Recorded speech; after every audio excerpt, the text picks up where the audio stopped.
Now, here's Chief Meteorologist Tony Petrarca with your live Pinpoint Doppler 12 Futurecast.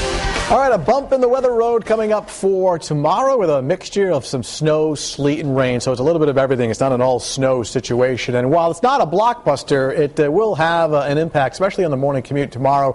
We check out live Pinpoint Doppler 12 radar under clear to partly cloudy skies, and we're not finding a raindrop or a snowflake anywhere. And so again, certainly up until the midnight hour, it stays dry. So plans to be outdoors this evening should not be a big factor here. Now, again, not talking about a major storm as far as snow that deep.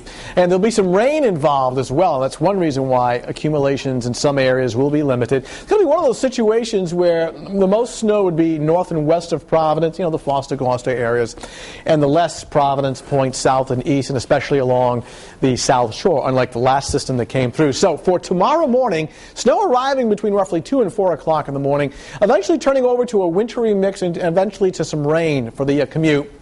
Though I do expect some slushy accumulations for the morning commute, especially away from the ocean. And then during the afternoon hours, everything starts to shut off. In fact, there'll be a lull for a while, so we get drier the second half of the day before some additional light snow returns tomorrow evening and tomorrow night as the storm pulls away some colder air on the backside will give us a bit of light snow. For this evening, right now outside in Providence, it's rather quiet. Temperature still above freezing. We've got a southwest breeze at 8 and the relative humidity now at 56%. Most locations are still above freezing, averaging in the mid-30s. Smithfield at 34, 35 in Newport as well as New Bedford.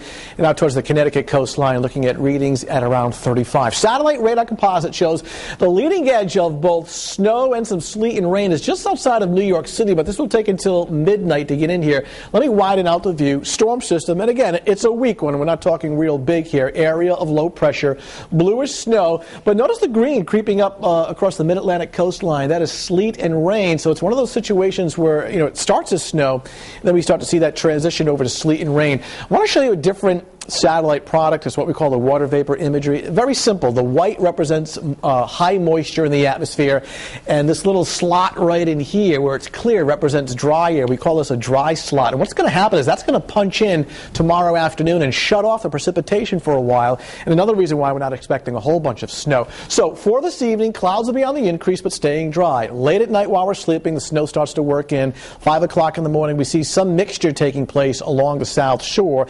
Now for tomorrow morning, it's a snow sleet mixture at 6 a.m., but the transition will be to sleet and rain from south to north as we start to transition.